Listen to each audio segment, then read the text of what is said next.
Rev up your engines!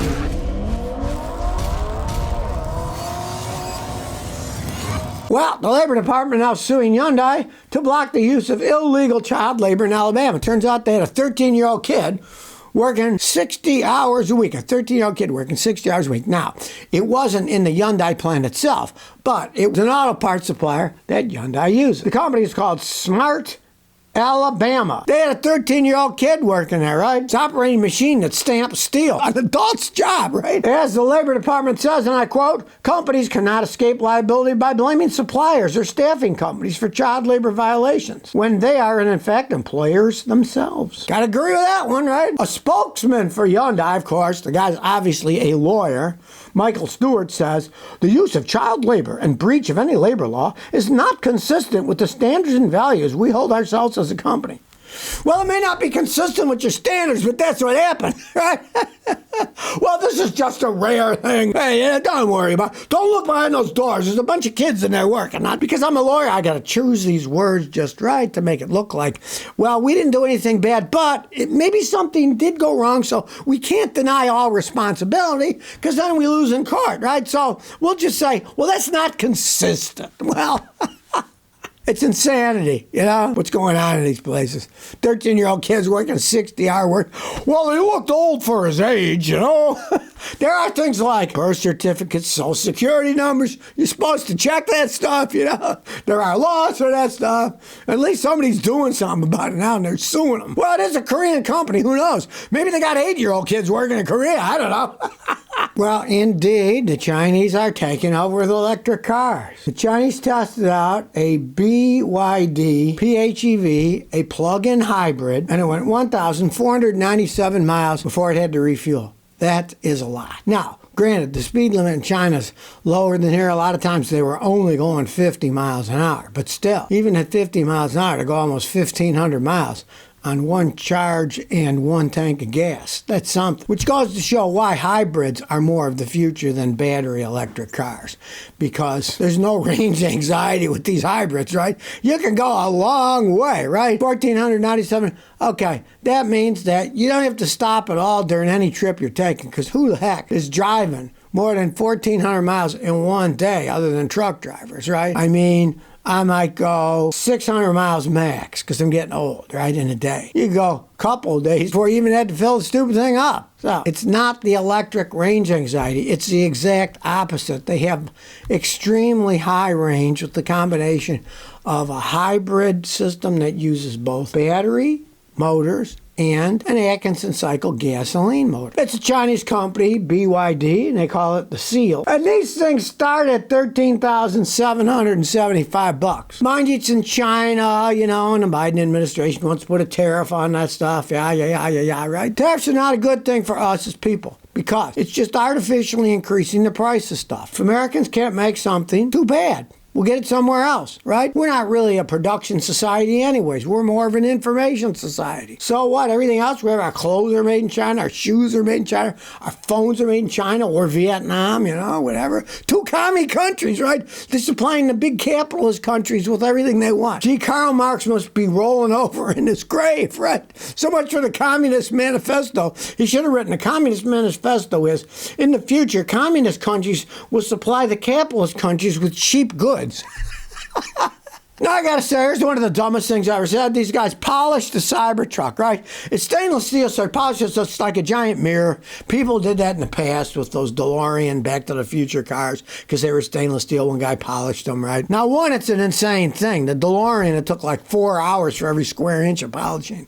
They said this only took half that time. It's still ridiculous, right? But they gotta show, oh, my Cybertruck, it's shiny. I don't want these things on the road. Can you imagine you're going down the road and there's this mirror in front of you, the sun's glaring? You can't see. It's bad enough that some of those windows on the back of a car when you're following, if the sun's behind you, it blinds you from the sun bouncing off that angled back glass and blinds you. Imagine the sun shining off this thing going down the road. They're going to cause accidents, right? But they don't care because they're stupid people who bought stupid Cybertrucks. They polished to say, look at me, look at me. I guess the only reason someone would buy one of these things is because they want people to look at them. And I look at them and think, what a kind of an idiot paid $100,000 for that pile of crap.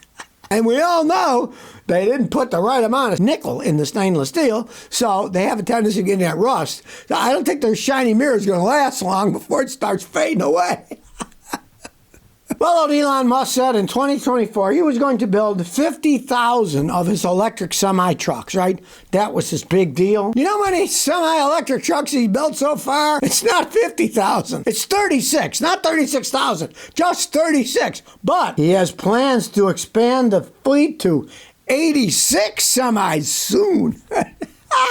You gotta laugh at this. How anybody can even listen to the guy. He makes up this horse manure, then it doesn't come to fruition, and he acts like, oh, that's just normal, who cares? And even the stuff that he has now. They did that test, PepsiCo in California has some of his semis, right? Because the government paid for the whole thing. It's all government subsidies money, right? And they went and tested like 450 miles, and they used 3 of them. One of them was pulling the potato chips or whatever was in the trailer, right? But when it ran out of electricity, because it can't go 450 miles, right? It ran out of electricity. Behind it were 2 more Tesla semi-electric trucks. But they're being pulled by diesel trucks on flatbed trailers. So then they'd unhook the one that worked, put the other one on, and to top it all off, not only did it take 3 of them to go the 450 miles, but here's the real kicker. They only went the speed limit 65 for like 15 minutes, and the rest of the time they're going much slower. If you do electric semis pulling heavy loads at the highway speed, 70 miles an hour, let me tell you something. They're not going far. They can't pull weights long distances at high speeds. Electric motors are not made for that. They're great for low-speed applications and stuff. High speeds, no. They don't work all that good. Even take the hybrid vehicles. You're at highway speed, you're using a regular gasoline motor. It's just using electric stuff to boost it. If you're accelerating, when you're just cruising down the road in a hybrid on the highway, you're using the regular motor, driving you down the road most of the time. Yeah, you can switch it to electric, but as soon as the battery gets low, then it turns the motor back on. So the whole idea of having a purely electric battery semi-truck is stupid. There's way batteries stand today, unless they have a radical transformation where they can charge them faster, where they can actually pull heavy loads, long distances at high speeds without having to have a couple of spare trucks being towed by diesel trucks, of course, because they can go a long way. The whole thing is ironic. Well, here's some more irony. Okay, the Biden administration, they said now they're going to put tariffs on all these Chinese electric bicycles, right? And what does this guy say? Which makes sense to me. Electric bikes are about to get more expensive, and the timing couldn't be worse. Okay, now, here's the hypocrisy. We want to save the planet, less pollution. Okay, let's try electric bicycles. Whee! Right? They don't pollute much. Okay, electric cars, yeah, you can argue this, that they cost a lot to make. They pollute a lot, then they use electricity that's generated. They use a lot of electricity. Electric bikes don't use that much electricity. They're pulling you in a bicycle. They're not pulling a 6,000-pound vehicle down the road at 65 miles an hour. So, of course, if people did want to use electric bikes, that would be a good standard. And, of course, they're always talking about, oh, people need to be healthier so they can ride bicycles, right? Oh, it stops congestion and pollution of cars, okay? And you got to say, well, at least with electric bicycles versus electric cars, you are saving a lot of energy. There's no doubt in that, and putting less pollution in, right? But now, the ironic morons in Washington, let's put a big tariff on these Chinese electric bicycles. It's not fair competition. So, of course, less people are going to be able to afford them, right? And they talk about how they care about poor people, yet they want to raise the price of these electric bicycles so they get out of reach. Interesting enough, here in Rhode Island, in Newport, where it's extremely expensive to live. It's an expensive city, right? But they have an awful lot of immigrants that, interestingly enough, I see them all the time riding electric bikes. A friend of mine runs a bike shop, and he says, Scotty, you should see. He says, I don't know where they get the money, but he says they can't afford a car. They're in the country illegally, a lot of them. They can't have a driver's license.